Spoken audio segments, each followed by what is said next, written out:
2 jam setelah aku memakamkan anakku, Akeno, 8 tahun, rumah kami terasa seperti ruang tunggu neraka yang dingin. Wangi melati dan sedap malam masih menempel di udara, bercampur aroma tanah basah yang terbawa dari ujung gamisku. Orang-orang masih hilir mudik di ruang tamu. Keradat, tetangga, rekan kerja suamiku. Mereka menyodorkan kata-kata yang sama, kalimat yang terdengar seperti kaset rusak. Ikhlaskan ya, Akeno sudah tenang. Allah sayang sama anak yang baik. Aku mengangguk, tersenyum tipis, tetapi rasanya dadaku seperti dirobek dari dalam. Akeno bukan anak yang sakit-sakitan. Dia berlari-lari setiap sore, suka lomba lari, suka tertawa keras sampai aku sering menegurnya, takut mengganggu tetangga. Dokter bilang serangan jantung mendadak, anomali medis, langka. Kata-kata mereka rapi, tetapi tidak menutup lubang yang menganga di kepalaku. Di teras, suamiku, Rangga, menerima pelukan dan bahu-bahu yang menepuk. Semua orang memuji ketegarannya. Wajah Rangga sembab, mata merah, suaranya serak, tepat seperti suami yang baru kehilangan anak. Kadang aku bahkan hampir percaya. Hampir. Aku duduk di sudut kamar, menatap bingkai foto Akeno yang tersenyum memegang piala. Di luar pintu, ku dengar tawa kecil yang terlalu cepat, lalu senyap lagi. Ada sesuatu yang menggangguku sejak siang, sesuatu yang tidak bisa kujelaskan. Seperti ada getaran tipis yang merambat di kulit, menyuruhku waspada. Ponselku bergetar di atas kasur. Nama yang muncul membuat alisku mengerenyit. Ibu Julia, guru wali kelas Akeno. Dia tadi datang ke pemakaman, menyalamiku, menangis secukupnya. Kenapa menelpon sekarang? Aku menggeser tombol hijau dengan jari gemetar dan menempelkan ponsel ke telinga. Halo Bu, suaraku nyaris pecah. Di seberang suara Ibu Julia terdengar sangat pelan, seperti bisikan yang dicekik ketakutan. Nafasnya terburu-buru, seolah dia bersembunyi di tempat sempit. Bu, dengarkan saya baik-baik, katanya. Saya menemukan sesuatu yang harus Ibu lihat sendiri. Aku tegak. Maksud Ibu? Di laci meja Akeno, bisiknya cepat. Tapi, Bu, Ibu harus datang ke sekolah sekarang. Ke ruang guru. Temui saya di kantor. Jangan bilang siapa-siapa.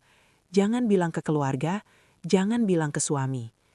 Jantungku seperti disambar. Kenapa? Ada apa? Ada jeda sepersekian detik. Lalu suara itu lebih rendah. Ini berbahaya. Telepon itu memutus sebelum aku sempat bertanya lagi. Aku menatap layar ponsel kosong, seolah ponsel itu baru saja menggigitku. Ruang tamu masih ramai, Rangga masih menerima tamu. Dunia masih berjalan. Tetapi di kepalaku, semua suara seperti ditarik menjauh. Yang tersisa hanya satu kalimat. Ini berbahaya. Aku berdiri, nafasku cepat. Aku mengusap pipi yang basah tanpa sadar. Aku harus pergi. Aku keluar kamar dengan langkah gontai-gantai yang kubuat-buat, menghampiri Rangga yang sedang berbincang dengan seorang lelaki tua berkemeja rapi, Pak Rahayu, ketua yayasan sekolah Akeno yang terlalu sering memegang bahu suamiku, seolah mereka keluarga dekat. Aku menunduk sopan. Mas, kepalaku sakit sekali. Obat migrenku tertinggal di mobil. Aku juga mau cari udara sebentar. Ke minimarket depan. Rangga menatapku dengan mata sendu. Terlalu sendu. Aku ambilin ya. Aku cepat menggeleng. Enggak, aku butuh jalan sebentar. 15 menit aja. Pak Rahayu tersenyum tipis. Jangan lama-lama, Bu. Angin malam tidak baik. Ibu lagi lemah. Aku mengangguk, menyeripkan kunci mobil ke tangan, lalu berjalan cepat ke ujung jalan. Hujan rintik mulai turun. Aspal berkilau memantulkan lampu jalan. Aku masuk ke mobil, menutup pintu, dan untuk pertama kalinya sejak pemakaman, aku merasa sendirian. Saat mesin menyala, aku menoleh sekali ke arah rumah. Di teras, Rangga masih berdiri, menyalami tamu, seolah tidak ada yang berubah. Aku menginjak gas, dan di kaca spion aku sempat melihat sesuatu yang membuat tengkuku dingin. Rangga menatap mobilku pergi, terlalu lama, terlalu tajam, seperti dia sudah tahu kemana aku pergi. Aku menelan ludah. Tidak, bisikku. Mustahil dia tahu. Tapi kenapa tatapan itu terasa seperti peringatan? Jalan ke sekolah Akeno terasa lebih panjang dari biasanya. Rintik hujan berubah gerimis, menampar kaca depan seperti kuku-kuku kecil. Aku memegang setir terlalu erat sampai pergelangan tanganku nyeri. Pertanyaan menumpuk. Apa yang ditembukan Ibu Julia? Kenapa harus rahasia? Kenapa harus sembunyi dari Rangga? Selama ini Rangga adalah ayah yang sempurna di mata orang. Tapi belakangan, Akeno sering mengeluh sakit perut, cepat lelah. Rangga selalu bilang itu masuk angin, lalu memberi vitamin berwarna merah yang dia tangani sendiri. Aku pernah menawarkan untuk membawa Akeno ke dokter lain, tetapi Rangga menolak dengan tegas, mengatakan dokter keluarga sudah cukup. Aku mengusir ingatan itu. Aku tidak mau menuduh. Aku hanya ibu yang sedang berduka, pikirku. Aku sedang kacau. Namun gerbang sekolah setengah terbuka. Tidak ada satpam di pos, tidak ada lampu terang, hanya remang lampu taman yang membuat bayangan pohon menari-nari aneh. Aku memarkir mobil agak jauh di bawah pohon beringin besar, supaya tidak terlihat dari jalan. Aku turun, berlari kecil menerobos gerimis. Lorong-lorong kelas sunyi, sepi yang tidak wajar. Biasanya aku mendengar suara kipas, suara penjaga, atau minimal suara langkah.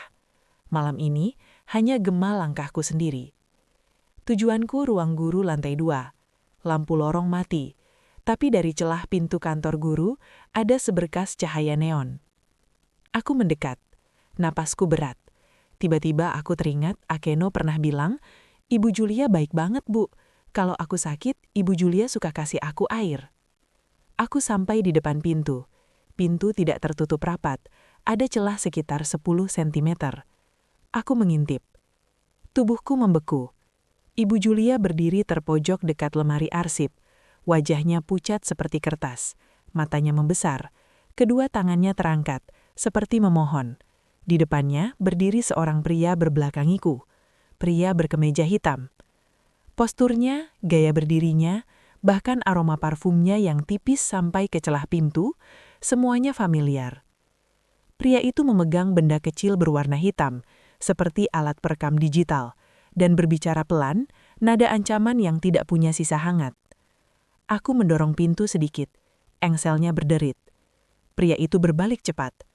Wajahnya terkena cahaya neon. Aku hampir jatuh. Rangga, suamiku sendiri. Dia menatapku tanpa terkejut, seolah dia sudah menduga aku akan datang. Tatapannya datar, mengerikan, lalu berubah menjadi ekspresi sedih yang dipaksakan, topeng yang sangat pernah kulihat. Sayang, suaranya parau, lembut balsu. Aku gak sanggup di rumah, terlalu banyak kenangan. Ibu Julia mengeluarkan isak tanpa suara.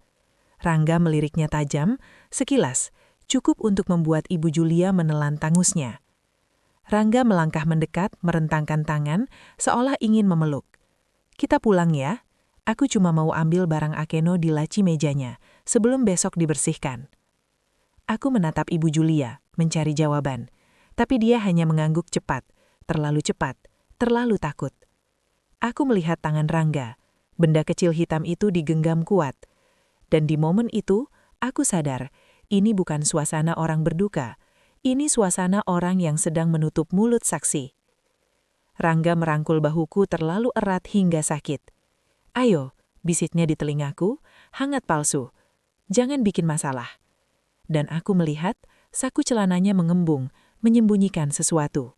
Perjalanan pulang terasa seperti menuju eksekusi. Rangga menyetir tenang, memutar musik klasik pelan, musik yang biasanya dia pakai untuk menenangkan diri. Tapi di telingaku, itu seperti lagu pengiring jenazah. Aku duduk membatu, menatap hujan yang makin deras. Tangan Rangga sesekali mengusap matanya, seolah menghapus air mata. Tapi aku tidak melihat air mata jatuh. Aku hanya melihat kontrol yang terlalu rapi. Aku menahan diri untuk tidak bertanya. Kata-kata bisa menjadi peluru jika salah ditembakkan. Ketika kami akan keluar dari kantor guru tadi, Rangga berjalan di depan. Detik singkat itu, Ibu Julia mendekatiku, pura-pura membetulkan kerudungku yang miring. Tangannya dingin menyentuh leherku, dan aku merasakan sesuatu diselipkan di lipatan kerudung bagian bahu. Ibu Julia menatap mataku lekat-lekat. Bibirnya bergerak tanpa suara. Satu kata yang kubaca jelas, lari. Di mobil, aku meraba lipatan kerudungku. Kertas kecil masih ada, tapi aku tidak berani membukanya. Rangga bisa melihat, Rangga bisa melakukan sesuatu. Sampai rumah, suasana sudah sepi. Tamu berkurang, kerabat dekat membereskan kursi. Aku memaksa diri terlihat lemah. Aku pusing, aku tidur dulu, kataku. Rangga segera memainkan peran suami perhatian. Aku buatkan teh hangat. Enggak, jawabku cepat. Aku cuma mau tidur. Aku masuk kamar, mengunci pintu, menyandarkan punggung. Napasku memburu. Aku menunggu sampai langkah Rangga menjauh ke dapur. Baru aku berani menarik kertas dari lipatan kerudung. Robekan buku tulis. Tulisan cakar ayam tergesa-gesa. Akeno tidak sakit jantung. Obatnya ditukar racun dosis rendah. Cek boneka beruang di kamar Akeno. Dia rekam sesuatu. Hati-hati, suamimu berbahaya. Aku tidak bisa bernapas. Aku merosot ke lantai, dunia berputar, semua suara kembali. Suara tanah yang jatuh di pemakaman, suara orang bilang ikhlas, suara dokter bilang anomali. Racun, suamiku. Aku menutup mulut menahan jerit. Air mataku mengering, digantikan panas yang membakar dari dalam. Aku tidak boleh hancur, tidak sekarang. Aku berdiri, berjalan mengendap menuju kamar Akeno. Pintu tertutup rapat. Aku membukanya perlahan. Aroma minyak telon dan bedak masih ada. Lego berserakan, poster superhero. Semuanya utuh, seolah Akeno akan berlari keluar kapan saja. Di atas tempat tidur, boneka beruang coklat besar duduk. Hadiah ulang tahun dariku 2 tahun lalu. Akeno selalu memeluknya saat tidur. Tanganku gemetar saat meraba perut boneka. Ada jahitan kasar di punggungnya, seolah pernah dibuka dan dijahit ulang. Aku mengambil gunting kuku dari meja belajar. Dengan hati-hati, aku buka jahitan sedikit demi sedikit. Di antara dakron putih, ada benda kecil, alat perekam suara digital. Aku menekan tombol play. Suara Akeno terdengar lemah, serak. Hari ini perutku sakit lagi setelah ayah kasih obat yang warnanya merah. Pahit banget, beda sama obat dari ibu. Lalu terdengar pintu dibuka. Langkah kaki berat mendekat. Suara Rangga. Dan percakapan teleponnya terekam jelas. Tenang Pak Rahayu, dosisnya sudah saya naikkan. Anak itu nggak akan bertahan sampai minggu depan. Begitu dia lewat, warisan dari kakeknya cair. Ke rekening wali, yaitu saya. Kita bagi 2. Pastikan sertifikat tanah yayasan siap balik nama. Rekaman berhenti. Aku membekap mulut. Tubuhku menggigil. Akeno dibunuh demi uang. Tiba-tiba, gagang pintu kamar Akeno bergerak. Seseorang mencoba membukanya dari luar. Aku sadar. Aku mengunci dari dalam. Suara Rangga terdengar dari balik pintu. Bukan lagi lembut. Hani, kenapa kamar Akeno dikunci? Buka pintunya. Gedoran pelan. Lalu lebih keras. Buka. Sekarang. Aku memeluk boneka beruang itu erat. Di luar, suara Rangga berubah menjadi ancaman nyata. Jangan bikin aku dobrak ya. Aku mundur menjauhi pintu kamar Akeno. Jantungku memukul tulang rusuk seperti ingin keluar. Gedoran Rangga makin brutal. Kayu jati pintu bergetar. Aku tahu kamu di dalam. Suaranya melengking. Buka pintunya. Aku cepat memasukkan alat perekam ke saku gamis. Senjata satu-satunya. Aku menatap sekitar. Lemari kecil, kamar mandi, tapi semuanya buntu. Pintu adalah kematian. Jendela. Kamar Akeno di lantai 2. Tapi di samping rumah ada pohon mangga besar. Dahan-dahannya menjulur ke arah balkon kecil. Dulu aku memarahi Akeno karena memanjatnya. Sekarang, kenakalan itu mungkin menyelamatkanku. Aku membuka kunci jendela dengan tangan gemetar. Angin malam menyembur masuk, membawa hujan yang menampar wajahku dingin. Suara petir menggelegar, setidaknya menutupi bunyi gerakanku. Di belakangku, retakan kayu terdengar nyaring. Engsel pintu mulai menyerah. Aku memanjat pagar balkon. Kaki telanjangku meraba mencari pijakan. Dahan basah licin. Aku hampir tergelincir, tapi aku menggigit bibir menahan teriakan. Gamis panjang tersangkut ranting. Aku menarik kuat sampai terdengar bunyi sobek. Bodoh amat, bisikku. Yang penting hidup. Aku turun. Tangan tergores, kulit perih. Saat akhirnya kakiku mendarat di rumput becek halaman samping, aku mendongak. Pintu kamar Akeno dijobrak. Rangga muncul di ambang pintu kamar dengan lampu menyala terang. Dia berlari ke balkon, menjulurkan kepala, menatap gelap. Aku merapat ke batang pohon menahan nafas. Kilat menyambar, menerangi halaman sekejap. Aku menutup mata, yakin dia melihatku. Tapi hujan deras seperti tirai. Rangga berteriak frustasi, lalu menghilang kembali ke dalam rumah. Aku tidak menunggu. Aku berlari menyusuri dinding samping rumah menuju gerbang belakang, melewati pintu kecil tukang kebun. Jalan belakang kompleks sepi, gelap. Ponselku bergetar di saku. Panggilan masuk. Aku tidak berani mengangkat. Pasti Rangga. Aku mematikan ponsel. Aku berlari sampai paru-paruku terbakar. Di depan ruko tutup, aku berhenti. Berjongkok di sudut gelap. Tanganku gemetar mencari kontak yang bisa dipercaya. Satu nama muncul. Reski. Sahabatku sejak SMA. Jurnalis investigasi. Keras kepala. Dan jika ada orang yang tidak mudah dibeli, dia. Aku menekan panggil. Nada sambung 2 kali. Hah, suara Reski serak, baru bangun. Aku hampir tidak sanggup bicara, tapi aku memaksa. Res, tolong aku, bisikku. Rangga bunuh Akeno. Aku lari. Jemput aku, dekat pom bensin jalan raya. Hening sepersekian detik. Lalu, suara Reski berubah tajam. Kamu di mana persisnya? Jangan tanya apa-apa dulu. Aku menangis tanpa suara. Cepat! Aku memutus telepon, mematikan ponsel. Kucengkram alat perekam di saku seolah itu jimat. 15 menit terasa seperti 15 tahun. Setiap sorot lampu mobil membuat jantungku berhenti. Akhirnya sedan tua abu-abu menepi.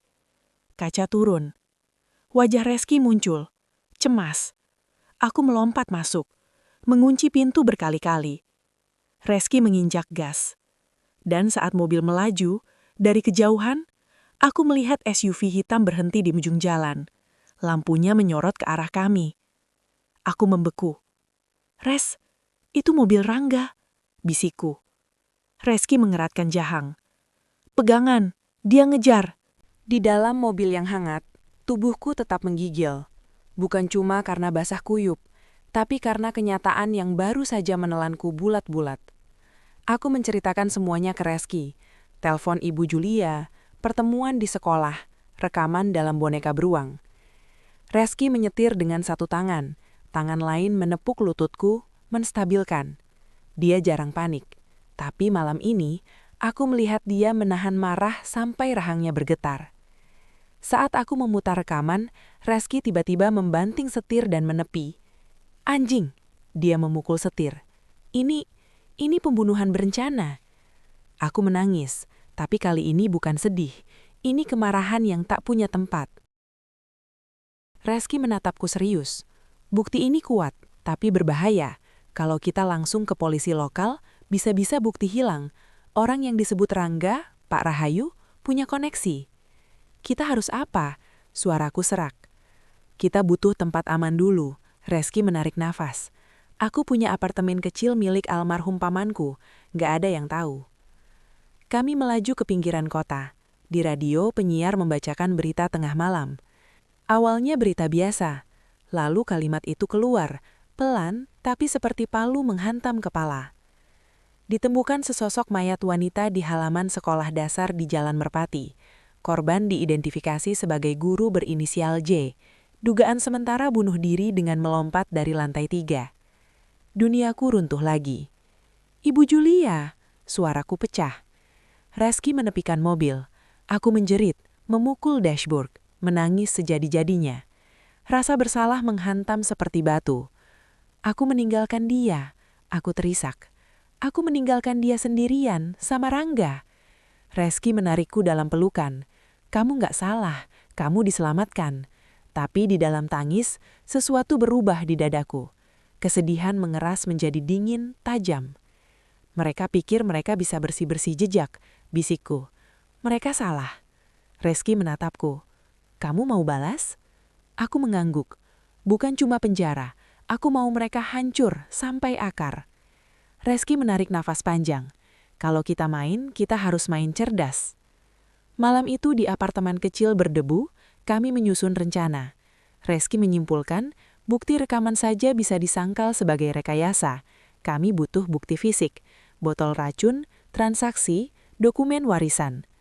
Aku memotong rambutku pendek. Aku membuang gamis hitam. Aku memakai pakaian kasual bekas paman Reski. Hilda yang lemah mati bersama Akeno. Besok aku kembali, bukan sebagai istri yang pulang, tapi sebagai hantu yang tidak mereka perhitungkan. Reski menunjukkan kartu ID palsu di meja. "Mulai besok, namamu bukan kamu lagi." Aku menelan ludah saat membaca nama baru itu. Sumi, petugas cleaning service. Pagi itu, langit Jakarta abu-abu, seolah menahan napas bersama kami. Aku berdiri di depan cermin kamar mandi apartemen usang, menatap wajahku yang asing. Jilbab instan biru tua kusam, seragam cleaning service kebesaran, kacamata tebal. Reski menyerahkan kartu identitas palsu. Jangan banyak bicara, menunduk, gerak seperti bayangan. Dia berhasil memasukkan namaku ke daftar vendor kebersihan yang berganti setiap Jumat. Target kami, kantor Rangga di lantai eksekutif. Kami menduga Rangga memindahkan barang bukti ke kantor karena rumah tidak aman setelah aku kabur. Aku masuk lewat pintu belakang bersama petugas lain. Satpam hanya melirik. Orang seperti Rangga tidak pernah benar-benar melihat pekerja kecil. Kami hanyalah lantai yang mereka injak. Lift barang membawaku naik ke lantai 12. Lorong berkarpet tebal meredam langkah. Aroma lavender, aroma yang sama yang selalu menempel di baju kerja Rangga, membuat perutku mual. Aku mendorong troli ke pintu bertuliskan Direktur Operasional. Kartu akses duplikat dari Reski bekerja. Lampu indikator hijau. Klik. Ruangan itu luas, mewah, dingin. Foto keluarga kami terpajang besar. Aku dan Rangga tersenyum. Akeno di tengah. Melihat foto itu membuat dadaku sesak. Ternyata itu hanya topeng. Aku tahu ada brankas di balik lukisan abstrak. Dulu, bertahun lalu, aku pernah melihat Rangga membukanya. Kombinasinya, tanggal lahir Akeno. Ironis. Aku menekan angka, 0317. Brankas terbuka. Aku menahan napas penuh harap. Tapi botol racun tidak ada. Hanya sertifikat tanah, uang tunai, paspor ganda. Aku memotret cepat dengan kamera kecil tersembunyi. Bukti korupsi, pemindahan aset, penting. Tapi belum cukup membuktikan pembunuhan. Tiba-tiba terdengar tawa dari koridor. Langkah mendekat. Panik menyergapku. Aku menutup brankas, menggantung lukisan tergesa sampai miring. Aku merunduk di balik sofa besar, pura-pura membersihkan kaki meja.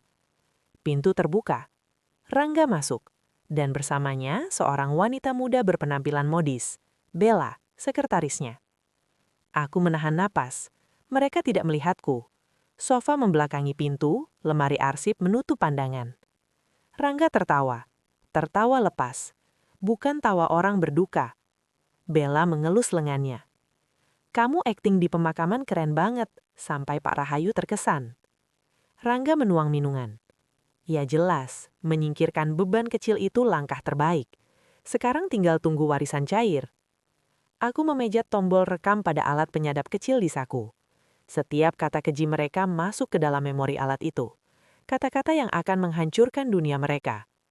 Saat mereka akhirnya keluar untuk makan siang, aku menunggu 10 menit, baru berani berdiri. Tanganku masih gemetar, tapi kali ini bukan ketakutan. Ini kepuasan yang mengerikan. Sebelum pergi, aku meletakkan mobil-mobilan kecil milik Akeno di tengah meja Rangga. Biar dia tahu, aku sudah kembali. Saat pintu hampir tertutup, aku mendengar suara satpam di koridor. Pak Rangga minta cek CCTV, katanya ada yang aneh di kantor. Darahku membeku. Apakah mereka tahu aku ada di sini? Kami kembali ke apartemen dengan rekaman percakapan Rangga dan Bella. Reski memutar ulang, wajahnya merah padam. Ini pengakuan moral, katanya. Tapi di pengadilan bisa dipatahkan, rekaman ilegal, rekayasa, dan sebagainya. Kita butuh mereka jatuh, di depan publik. Aku mengangguk. Kita bikin mereka takut. Reski mengingat sesuatu. Rangga itu rasional, tapi dia punya satu ketakutan, mistis. Dulu kamu pernah cerita kan? Dia takut karma. Reski tersenyum tipis, senyum jurnalis yang menemukan celah. Malam itu, Reski meretas sistem smart home rumah kami. Kamera CCTV, lampu, AC, speaker. Semua bisa kami kontrol dari laptop. Teror dimulai tepat pukul 12 malam. Di kamera ruang tamu, Rangga duduk sendirian, minum alkohol. Wajahnya gelisah. Mungkin dia sudah menemukan mobil-mobilan Akeno di meja kantor. Reski menekan tombol. Lampu ruang tamu berkedip liar. Rangga berdiri, memeriksa saklar. Lampu normal lagi. Dia duduk kembali, menggerutu. 5 menit kemudian, kami turunkan suhu AC kamar utama ke 16 derajat. Rangga menggigil dalam tidur. Lalu, aku memberi isyarat. Refki memutar audio. Tawa Akeno. Sangat pelan, seperti datang dari langit-langit. Rangga terbangun, matanya membesar. "Siapa itu?" teriaknya. Kami matikan. Malam demi malam kami lakukan. Intensitas naik. Kami memutar rekaman rintihan Akeno saat menelan obat. Rangga mulai paranoid. Di kamera, dia berjalan bolak-balik, menyalakan semua lampu, memeriksa pintu. Pada malam ketiga, saat dia mandi, kami putar rintihan itu lebih keras. Rangga berlari keluar hanya berbalut handuk. Terpeleset, jatuh tersungkur. Dia berteriak memanggil Bella. "Ini kamu ya? Kamu yang mainin aku." Benih perpecahan tumbuh. Rangga mencurigai semua orang. Puncak rencana kami adalah acara gala dana yayasan 2 hari lagi di Hotel Bintang 5. Pak Rahayu akan berpidato. Rangga akan menerima penghargaan sebagai ayah teladan yang tetap kontribusi meski berduka. Judul itu saja membuatku ingin muntah. Reski berhasil dapat akses ke sistem proyektor lewat celah jaringan hotel. Kami menyiapkan montase kebenaran. Bukan foto manis, tapi suara pengakuan mereka. Malam acara tiba, aku dan Reski memantau dari mobil van sewaan di parkiran. Di monitor, Rangga datang bersama Pak Rahayu. Rangga terlihat buruk, kantung mata hitam, wajah tirus, terus menoleh seolah ada yang mengikuti. Saat namanya dipanggil naik ke panggung, tepuk tangan menggema. Rangga berdiri di podium, memegang piala, mulai pidato munafik. Reski menoleh kepadaku. "Sekarang?" Aku menatap layar. "Sekarang." Reski menekan tombol. Layar besar berubah statis, lalu merah darah. Muncul tulisan, "Aku tahu apa yang kalian lakukan." Suasana hening membeku. Dan suara Rangga, suara pengakuannya, mulai diputar keras ke seluruh aula. Rangga berbalik menatap layar, wajahnya kosong seperti mayat. Lalu dia berteriak ke mikrofon, "Ini bohong." Tapi, aku melihat Pak Rahayu memberi isyarat pada kepala keamanan, dan isyarat itu bukan untuk melindungi Rangga. Kekacauan di gala malam itu meledak.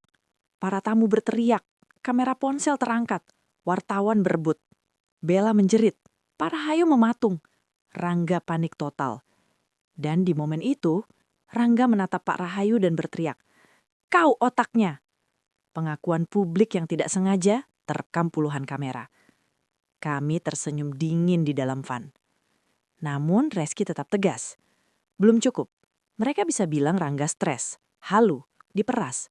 Kita butuh konfrontasi langsung. Mereka saling mengakui. Kami menyiapkan 2 burner phone. Pesan pertama untuk Pak Rahayu, pura-pura dari Rangga. Ancaman soal dokumen yayasan dan minta bantuan kabur. Lokasi gudang logistik lama di pelabuhan, jam 2 dini hari. Pesan kedua untuk Rangga, pura-pura dari orang Pak Rahayu. Kapten kapal sudah siap. Bawa semua bukti. Temui di gudang. Kami tahu, Pak Rahayu akan datang untuk membereskan Rangga. Rangga akan datang karena panik. Malam itu hujan deras lagi, seperti alam semesta ikut memihak.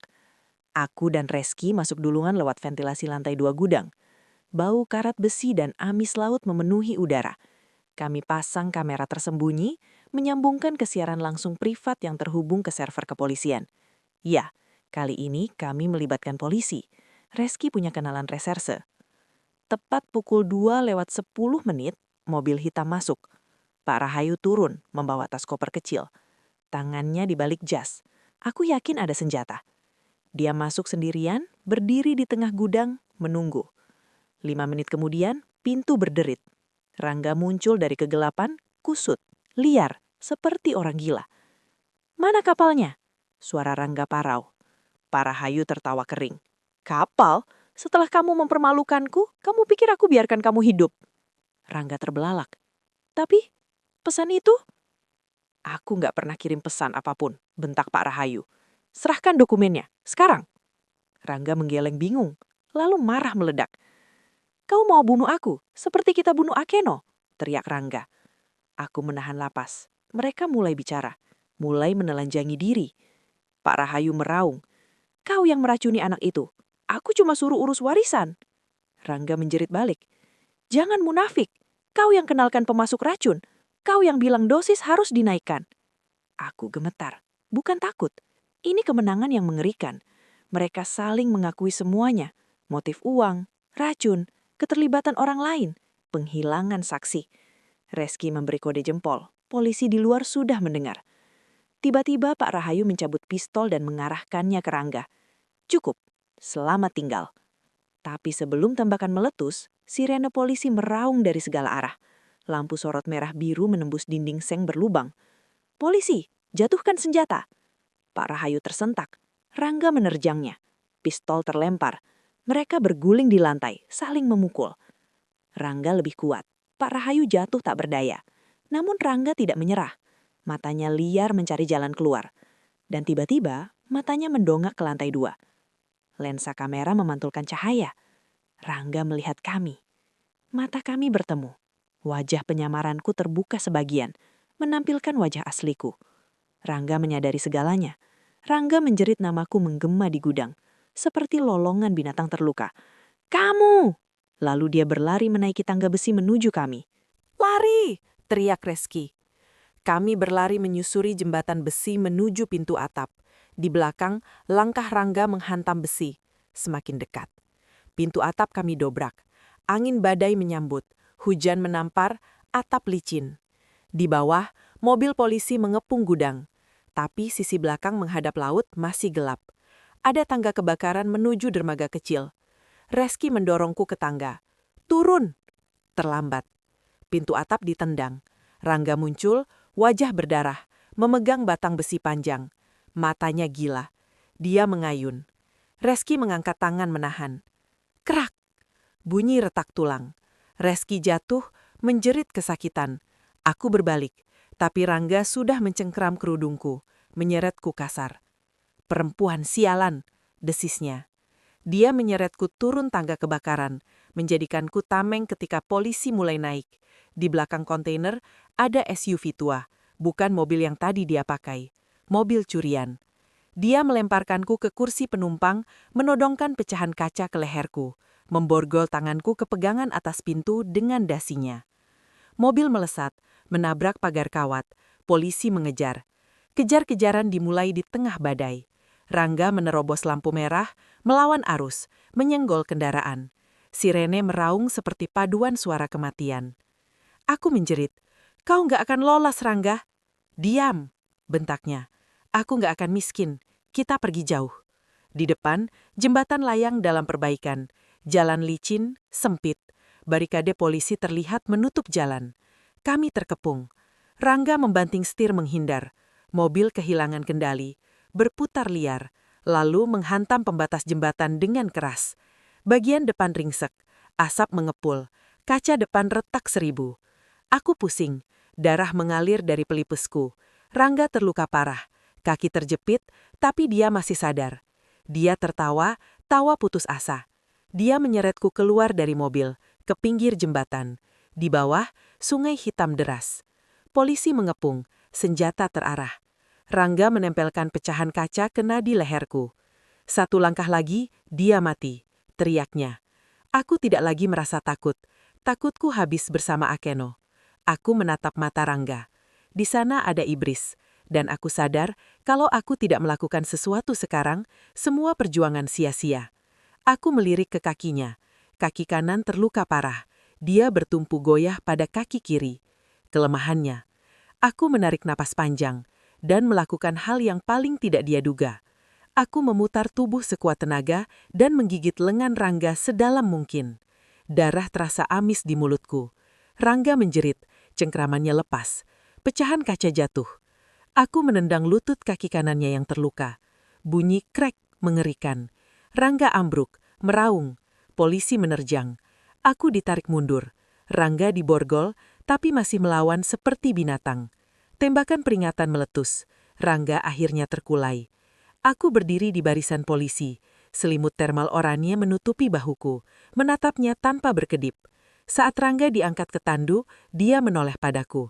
Tidak ada arogansi lagi. Hanya ketakutan, dan sebelum dia dibawa pergi, bibirnya bergerak, berbisik satu nama yang membuatku berbeku. Reski akan mati. Keesokan harinya, berita penangkapan Rangga dan Pak Rahayu menyebar seperti api. Potongan video dari gudang pelabuhan, dua lelaki yang saling menuduh, saling membuka dosa, menjadi bukti yang bisa lagi diputarbalikan.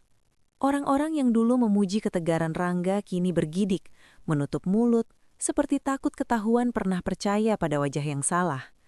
Aku menghabiskan malam di ruang pemeriksaan polisi dengan selimut termal menutupi bahuku. Leherku masih perih karena goresan kaca. Tanganku penuh lecet. Tetapi yang paling sakit adalah ruang kosong di dada yang tidak pernah bisa diisi kembali. Reski datang pagi-pagi. Lengannya dibebat karena retak tulang. Wajahnya lebam, tapi matanya jernih, tetap tajam seperti biasa. Dia duduk di sampingku tanpa banyak bicara, hanya menggenggam tanganku sebentar, sebuah isyarat sederhana bahwa aku tidak sendirian. "Bukti di gudang cukup?" tanyaku lirih. Reski mengangguk. "Lebih dari cukup." Mereka mengaku sendiri. Ini bukan lagi soal dugaan. Saat itu aku ingin menangis lega. Tapi air mataku seperti sudah habis diperas malam badai itu. Yang tersisa hanya napas panjang, berat, seolah paru-paruku membawa batu. Proses hukum berjalan cepat karena tekanan publik. Wartawan menggali semua, aliran dana yayasan, transaksi tanah, hubungan Pak Rahayu dengan dokter, hingga kematian Ibu Julia yang awalnya disebut bunuh diri. Semua terbuka satu demi satu, seperti kain kotor yang dipaksa dijemur di tengah terik. Aku dipanggil memberikan kesaksian berkali-kali. Setiap kali aku harus memutar ulang rekaman suara Akeno. Setiap kali aku harus mengingat bagaimana suamiku sendiri, Rangga, menukar obat anaknya dengan racun. Di ruang sidang aku duduk tegak, memaksa diriku untuk tidak hancur, karena satu-satunya cara menghormati Akeno adalah memastikan kebenaran tidak tumbang. Hari pembacaan vonis akhirnya tiba. Gedung pengadilan penuh. Wartawan, aktivis perlindungan anak, orang-orang yang mengikuti kasus ini seolah menonton tragedi, dan sebagian yang benar-benar datang karena hati mereka marah. Ruang sidang panas, sesak, dan bising, tapi di dalam diriku justru ada ketenangan yang aneh. Seperti setelah badai besar, laut masih bergelombang, tapi tidak lagi mengamuk. Rangga masuk dengan kursi roda. Setelah kecelakaan dan infeksi, kakinya harus diamputasi. Wajahnya tirus. Jenggot tidak terawat, matanya cekung. Tidak ada lagi pria gagah yang dulu bisa menipu semua orang dengan senyum. Yang tersisa hanya sisa manusia yang dihancurkan oleh dosanya sendiri. Bella duduk di kursi terdakwa Ain. Wajahnya pucat, bibirnya seperti kehilangan warna. Semua kemewahan yang dulu dia pamerkan kini berubah menjadi jeriji besi dan tatapan jijik dari orang-orang. Ketua Majelis Hakim, seorang perempuan parubaya dengan tatapan tajam, memulai pembacaan putusan. Suaranya tegas, datar, tidak memberi ruang bagi drama. Rangga terbukti secara sah dan meyakinkan melakukan pembunuhan berencana terhadap anak kandungnya sendiri dengan motif penguasaan harta, bekerja sama dengan pihak yayasan, serta terlibat dalam upaya penghilangan saksi dan pemalsuan dokumen. Kalimat-kalimat itu menancap satu demi satu seperti paku. Aku menatap lurus ke depan, tidak berkedip, seolah kalau aku berkedip, Akeno akan kembali hilang. Hukuman maksimal dijatuhkan. Palu diketuk. Rangga divonis hukuman mati. Ruang sidang bergemuruh. Ada yang berucap syukur, ada yang menangis, ada yang menutup wajah. Rangga gemetar hebat di kursi rodanya. Untuk pertama kalinya aku mendengar suaranya pecah. Bukan suara aktor, bukan suara pria yang mengendalikan, tapi suara ketakutan murni. Namun anehnya aku tidak merasakan kemenangan, aku hanya merasakan selesai. Putusan untuk Pak Rahayu dibacakan. Penjara seumur hidup tanpa kemungkinan remisi, dengan perampasan aset dan pembekuan jaringan yayasan yang terkait. Untuk Bella, 20 tahun penjara dan pengembalian aset hasil kejahatan. Palu diketuk 3 kali. Sidang selesai. Aku berdiri perlahan. Lututku sempat lemah, tapi Reski menopang siku kiriku. Aku menoleh sekali ke arah Rangga. Mata kami bertemu. Di matanya ada air. Entah penyesalan, entah ketakutan, entah keduanya. Tapi di mataku tidak ada apa-apa selain kehampaan yang tenang. Aku tidak membencinya lagi. Benci itu melelahkan. Aku hanya tidak ingin dia punya kuasa sedikit pun atas hidupku. Setelah proses hukum, ada satu keputusan terakhir yang harus kuambil, tentang uang warisan yang menjadi sumber malapetaka. Aku tidak ingin menggunakannya untuk hidup mewah. Bagiku uang itu berlumuran darah Akeno. Jadi aku membersihkannya dengan cara yang hanya bisa kupahami, menjadikannya penolong bagi anak-anak lain. Aku membangun sebuah rumah aman dan panti asuhan, rumah Akeno, tempat anak-anak korban kekerasan dan penelantaran bisa dilindungi, didengarkan, dan disembuhkan. Aku juga membantu renovasi sekolah Akeno dan membangun perpustakaan baru, yang kuberi nama Perpustakaan Julia, agar nama Ibu Julia tidak tenggelam sebagai korban, melainkan dikenang sebagai guru yang berani. 6 bulan berlalu, hidup tidak serta-merta menjadi mudah. Ada malam-malam di mana aku masih terbangun dengan napas tersengal, mendengar suara Akeno memanggilku dalam mimpi. Tapi aku belajar berjalan pelan, sehari demi sehari. Suatu sore aku dan Reski pergi ke pemakaman. Makam Akeno berdampingan dengan makam Ibu Julia di bawah pohon Kamboja. Rumput sudah tumbuh hijau, bunga segar bertabur, dan angin berhembus lembut. Aku berjongkok di depan nisan Akeno, mengusap namanya yang terukir. "Ibu sudah selesaikan semuanya, Nak," bisikku. "Mereka sudah dihukum. Uang itu ibu pakai buat bantu teman-teman kamu. Kamu nggak perlu sakit lagi." Tidak ada jawaban tentu, tapi untuk pertama kalinya, keheningan itu tidak terasa menakutkan. Keheningan itu terasa damai. Aku memejamkan mata, mengirim doa panjang, lalu membuka mata dengan napas yang lebih ringan. Reski berdiri beberapa langkah di belakang, memberi ruang. Ketika aku bangkit, dia mengulurkan tangan, bukan sebagai pahlawan, bukan sebagai penyelamat, tapi sebagai sahabat yang berjalan bersamaku. Aku menggenggamnya. Kami berjalan meninggalkan pemakaman saat matahari mulai condong ke barat. Cahaya senja menembus sela-sela daun Kamboja, membuat dunia terlihat lembut. Aku menoleh sekali, bukan untuk mencari bayangan, bukan untuk berharap keajaiban. Aku menoleh untuk berpamitan. "Selamat jalan, Akeno," bisikku. Lalu aku melangkah pergi. Kali ini tanpa rasa takut. Kali ini tanpa beban. Kali ini dengan hidup yang masih panjang dan hati yang akhirnya belajar bernafas lagi.